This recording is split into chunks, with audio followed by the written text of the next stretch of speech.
So, Tommy Robinson, this charming gentleman, has just been hired by UKIP as an advisor because a political party previously run by this flannel Goodness me. really needed an ex-convict and hate speech spouter to rehabilitate their image. Good job, everyone! Current UKIP leader Gerard Batten has defended the decision to hire Robinson, saying he deserves a second chance. A second chance at what? Being a hard-right apologising Islamophobic hate preacher? Generally, Gerard, you give second chances to people who show some kind of remorse. Just a little bit. Not our Tommy, though, who begged his supporters for donations this year following his arrest for contempt of court, which followed previous arrests for mortgage fraud and passport offence, only to spend it on £1 million mansion. That was actually pretty clever. But this is all obviously quite shit, but not unexpected for UKIP, who have traditionally operated under the unapologetic banner of the UK's most twattish recent political party. But something else happened on socials this week that sparked the flame of the right to free speech argument that has enabled people like Robinson. Labour Shadow Chancellor John McDonnell has been accused of hatred after boldly stating that he could never be friends with a Tory. One of his main critics was Universe man and black hole lover Brian Cox, who said, if you struggle to be friends with someone of the opposite political persuasion,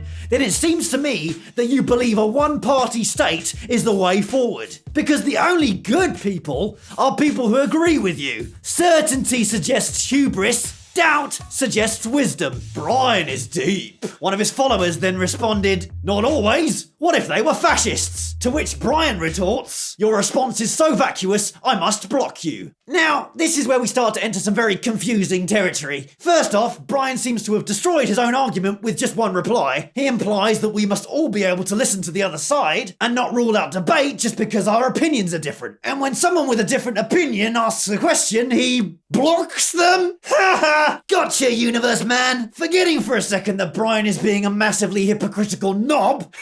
Knob. It raises a much bigger question of when does tolerance begin and when does it end? Another angry voice did a great article on the Brian Cox conundrum. You can check it out here.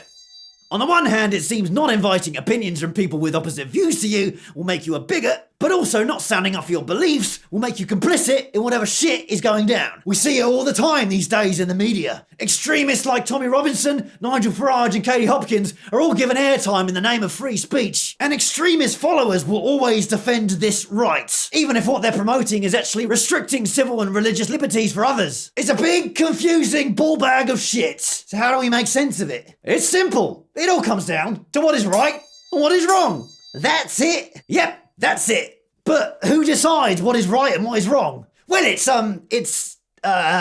yeah? You know, the guy. Yeah. What guy? The ethical moral man? The ethical moral man. Yep. What's his name? Guy person? There's no one called Guy Person, is there? No, there's not. There's no person called Guy Person. Are you happy now? Yeah, I guess. And this is the fucking dilemma of dilemmas. We all know that homophobia is wrong, right? Is it though? Yeah, of course it is. Who says? Me. And who the fuck are you? I'm just a fucking beautiful man in an orange spandex suit who cares about old people, doesn't want families to go hungry, and hates violence and doesn't believe nuclear war is the answer, and that everyone, no matter their background or gender, should have equal opportunities in all walks of life across the world forever and ever. Well, that's just your opinion. Yes, it is my fucking opinion, and I believe it to be a valid one, because everything I stand for is rooted in promoting peace and equality. Can't the thing we agree on be just that? Achieving peace and equality? And if you can't agree to those very basic ethical principles,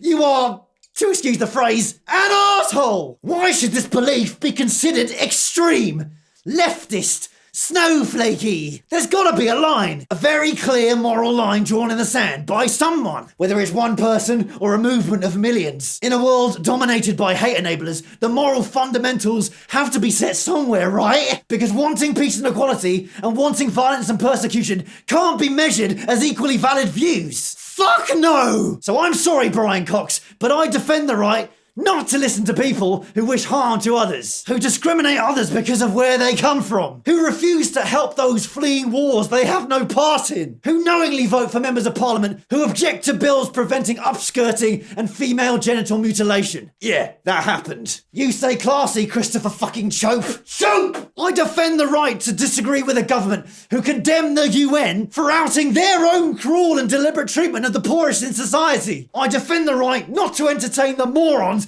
who knowingly elect political parties who cut vital public services, demonise the poor and disabled, and reward big business as a priority. Because if we don't fight for what is right, if we give equal footing to extreme, violent instigators, disregarding all morality in favour of so-called free speech, then, well, expect a lot more of this.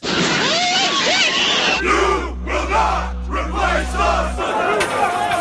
I think there's blame on both sides. Also, if for some reason you are completely against immigration and welcoming refugees, but are really looking forward to Christmas, a story based on Middle Eastern refugees looking for shelter, then I hate to break it to you, but you are a fucking hypocrite, you're such a hypocrite, a fucking hypocrite, you are a twat, you are such a fucking hypocrite, a total tit, you twit, a fucking hypocrite, you are.